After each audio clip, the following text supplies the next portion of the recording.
ఒరే నాన్న, నీవు మొదటిసారి కడుపులో పడ్డప్పుడు నాకు చాలా ఆనందం అనిపించింది. నన్ను నువ్వు అమ్మను చేస్తున్నావని.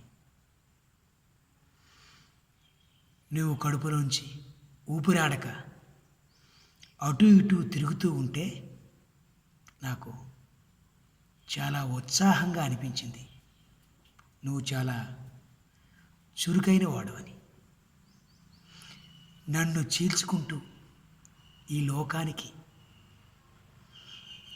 నువ్వు బయటకు వచ్చినప్పుడు నాకు తృప్తిగా అనిపించిందిరా.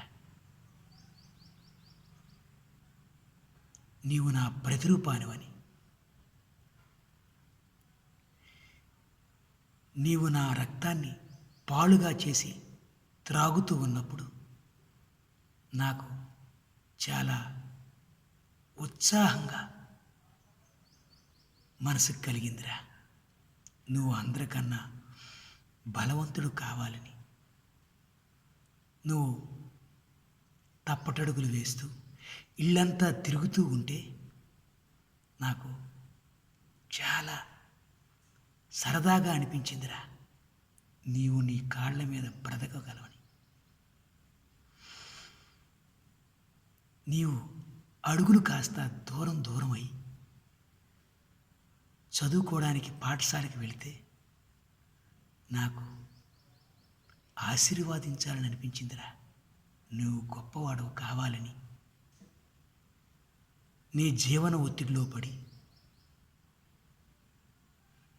నీకు వివాహమైన తర్వాత నీ భార్య మాటలు విని బొక్కడి బువ్వ కోసం నన్ను నీవు తిడుతూ ఉంటే నాకు చాలా తృప్తిగా అనిపించింది నాన్న.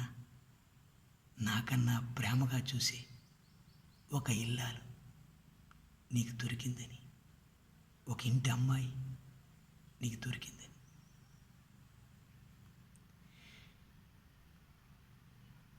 కానీ నాన్న, నేను చనిపోయిన తర్వాత నువ్వు కంటతడి పెట్టకుండా ఉంటే నాకు చాలా చాలా ఉత్సాహం కలిగిందిరా.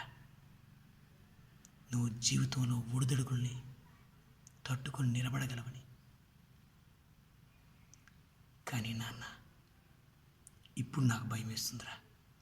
నేను చచ్చిపోయానని అందరూ ఏడుస్తూ ఉంటే నువ్వు నా శవానికి కొరవ పెట్టినప్పుడు నీ చేతికి అగ్గి తగులుతుందేమని, చేయి మండుతుందేమని. కానీ నాన్న, నాకు మాట ఇరా. మళ్ళీ ప్రేమతో ఈ తల్లి నీ కడుపులో పుడితే ఈ ప్రపంచం మాటలని ఆడపిల్లని కరగదీనని, కడుపులో ఆడబిడ్డల్ని కరగదీనని మాటీరా. మళ్ళీ తల్లిగా పుడతాను.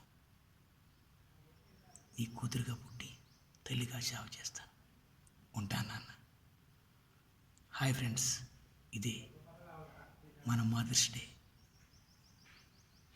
మీ కానుక. మనం ప్రాణంగా ప్రేమించే అమ్మ, మనం ప్రాణంగా ప్రేమిస్తున్న భార్య, ఇద్దరు ఎందుకు శత్రువులు అవుతారో తెలియదు. బహుశా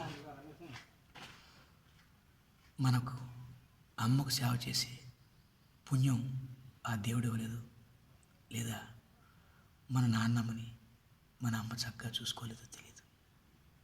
ప్లీజ్, ప్రేమించాలనున్న అమ్మను ప్రేమించలేని వాళ్ళందరూ కామెంట్ చేయండి. అమ్మని అత్తకన్నా దేవతలా చూసుకొని ఆ మహాతల్లు కామెంట్ చేయండి. జై హింద్, జై భారత్.